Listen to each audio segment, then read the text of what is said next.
Kasih karunia dan damai sejahtera dari Tuhan Allah Bapa kita, dari anaknya Tuhan Yesus Kristus menyertai kamu sampai selamanya. Amin. Selamat pagi saudaraku. Selamat beraktivitas untuk kemuliaan nama Tuhan. Dipandu firman Tuhan dari Roma 5 ayat 5. Tapi saya akan bacakan mulai dari ayat 1 demikian firman Tuhan. Sebab itu kita yang dibenarkan karena iman, kita hidup dalam damai sejahtera dengan Allah oleh karena Tuhan kita Yesus Kristus. Oleh Dia kita juga beroleh jalan masuk oleh iman kepada kasih karunia ini. Di dalam kasih karunia ini, kita berdiri dan kita bermegah dalam pengharapan akan menerima kemuliaan Allah.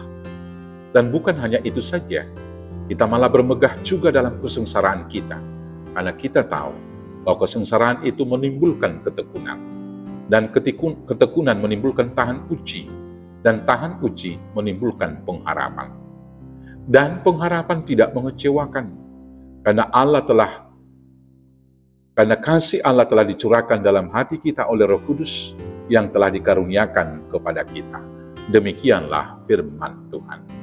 Bapak, Ibu, Saudaraku yang terkasih dalam Yesus Kristus, Rasul Paulus mengatakan bahwa ada 3 yang tetap dalam kehidupan umat Kristen. Di dalam 1 Korintus 13 ayat 13, yaitu iman, pengharapan, dan kasih. Kita mengikut Kristus dan menjalani semua situasi dalam kehidupan pertama sekali tentunya karena iman. Karena kita percaya hidup berasal dari Tuhan. Dan kemudian segala sesuatu yang kita lakukan adalah untuk kemuliaan Tuhan. Dan selanjutnya segala sesuatu yang kita lakukan harus dipertanggungjawabkan kembali kepada Tuhan. Dan kita beriman, dalam segala hal yang kita lakukan Tuhan hadir dan turut bekerja mendatangkan kebaikan bagi semua kehidupan kita dan kehidupan bersama di dunia ini. Dan selanjutnya, kita percaya bahwa segala hal yang kita lakukan itu pada akhirnya akan diberkati oleh Tuhan. Dan akhirnya kita akan mendapat kehidupan yang kekal. Dengan pengharapan yang demikian, melihat yang tidak kelihatan, itulah iman yang kita lakukan itu. Maka kita kemudian menjadi tahan uji melakukan segala hal yang baik. Walau faktanya hari ini kita akan menderita.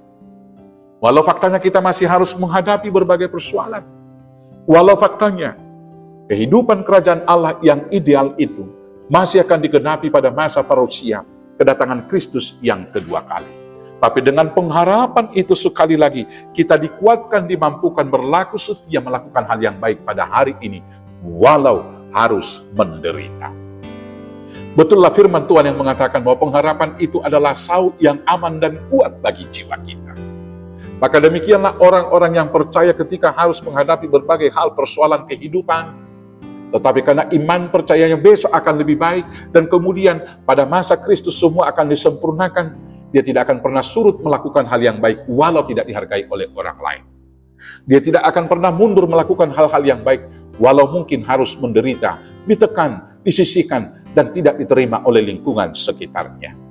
Dia tidak akan berlaku surut melakukan tindakan-tindakan kasih, walau perlakuan baiknya dan perbuatan-perbuatan kasih yang dilakukan tidak dibalas dengan semestinya, bahkan mungkin juga dicaci maki, dan kemudian kita dicurigai, mau ambil muka, dan sok-sok baik atau pura-pura baik di dalam kehidupan.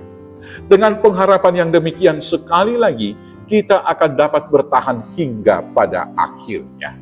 Dan pada akhirnya, pengharapan yang teguh di dalam iman tidak akan pernah mengecewakan, karena Roh Kudus yang telah dicurahkan kepada kita, Dialah yang telah memberikan karunia kekuatan kepada kita. Karena itu, Bapak, Ibu, Saudaraku yang terkasih dalam Yesus Kristus, bersukacitalah dalam pengharapan, sabarlah dalam kesesakan, dan bertekunlah dalam doa. Selamat bersukacita dalam pengharapan. Tuhan Yesus memberkati. Amin. Kita bersatu dalam doa. Terima kasih Bapa yang baik, karena hidup kekal yang Tuhan sediakan bagi kami adalah pengharapan yang meneguhkan, menguatkan kami menghadapi berbagai pergumulan dan kesulitan dalam realitas kehidupan masa sekarang. Maka biarlah kami bersukacita dalam pengharapan, sabar dalam kesesakan, dan tetap bertekun di dalam doa. Hanya di dalam nama Yesus Kristus Tuhan Juru Selamat kami yang hidup. Amin. Selamat bersukacita dalam pengharapan. Selamat memuliakan Tuhan. Tuhan Yesus memberkati. Horas, horas, horas.